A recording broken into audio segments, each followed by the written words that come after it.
Champions Cup Sunday games. There are three. Kind of lopsided in a couple of the matches, just in terms of where the teams are at. And a couple of teams kind of scrambling. So the first one is Exeter, who haven't been their dominating selves in the Champions Cup thus far. 1 win, a draw, and 2 losses. Castres, again, another champion team. 2 wins and 2 losses, so a split record. But from what a lot of you guys have told me, their focus is generally domestic rather than on Europe, although even that doesn't seem to be quite going according to plan this season. But hey, Exeter in third, Castres are in second. There's only a point between them, so neither of them are dead and buried yet in the comp, but both definitely need to scramble for points in this one. So it's essentially a must-win. Whoever wins basically knocks the other one out, and I would imagine if they draw, then they probably knock each other out, assuming other results pick up for teams on the Saturday before these games. But yeah, we'll see how they go. There was Castres who beat Exeter over in France earlier in the end of last year, 29 points to 25, so fairly close. I guess if there's one thing to say for Exeter thus far, they've been pretty good at picking up the bonus points despite only the 1 win. For Exeter, you've got Jack Noel back, he's at 15. Yandel captains from hooker Devoto and Slater in the midfield, so along with many others, it's as always a pretty strong looking Exeter team. For Castres, Eberson captains from 12. Udo Paletta continues at 10. They're 8th in the top 14, so like I said, it's not quite been plain sailing. You look at Exeter and Saracens in the Premiership, and there's just such a gulf between them and everybody else. Yet Saracens have so far been able to kind of convert that into Champions Cup form as well, whereas it's not quite been there for Exeter. So we'll see if they can pull off Mission Impossible. If they're going to do it, they need to do it now. Interestingly, the bookies are backing them to get this one done.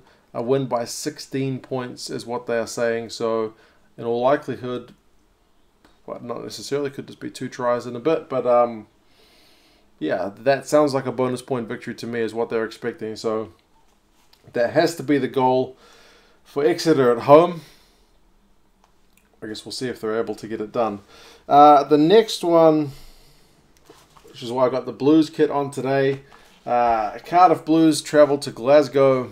Cardiff are already out, much like my Blues in Super Rugby. They have not managed to progress, but there's still some pride at stake for them. They're 1 win and 3 losses. Glasgow, the opposite record, 3 wins and just the 1 loss. They are in the pool with Saracens, so yeah, they're behind in that pool. But as things stand, Glasgow are going through. But a mission for them here, I think, has to be win and preferably bonus point win. I believe their last game of the pool stage is against Saracens, so you don't really want to be playing that game, and it'll be away from memory, so you don't want to be playing that game having to pick up points to make sure you go through. Better to put that foot forward now. And like I said, for Cardiff, whatever they can do to salvage some pride. I mean, they started off swimmingly with that first result, but it's kind of not gone to plan since then.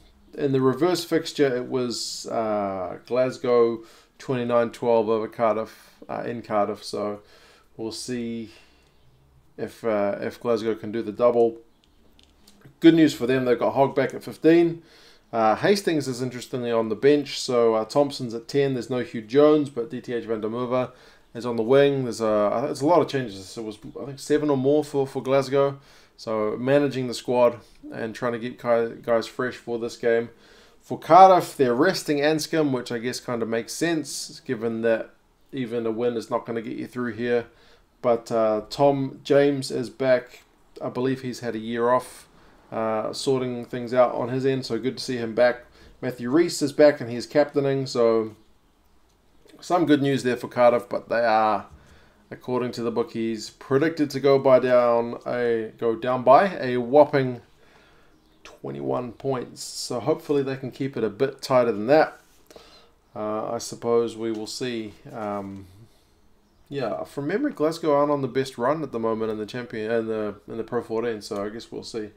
But are Cardiff either. I'll have a look at those fixtures and results in a minute. In my own time. The last one, Lyon and Saracens. This is a battle of bottom versus top. Lyon without a win, I think without even a point, not even a bonus point thus far. And Saracens, I think they're second overall, only behind Racing 92. Saracens have been getting it done. 4 wins from 4. But interestingly, one fact that I did read on the BBC's website is that although they have not got any victories here, at home, Lyon in the top 14 are undefeated. So they seem to lift at home. They'll need to because Saracens are coming to town. And like I said, they're 4 from 4, so they are on a mission to try and chase down Racing if they can. You look at the lineups.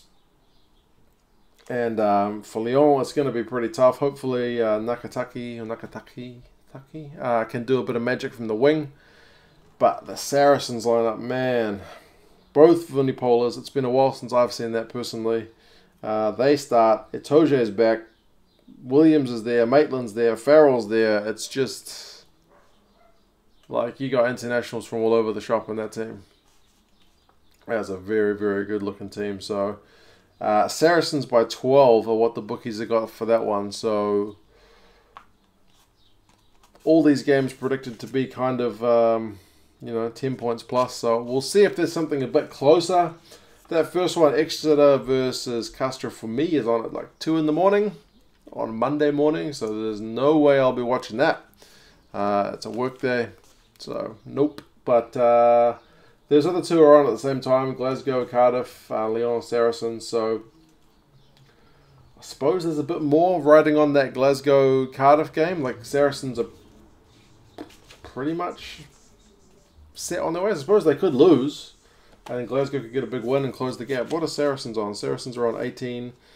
Glasgow are on 14. So yeah, there's still room there that would make that final game a big clash. But you got to think Saracens are going to get a win here.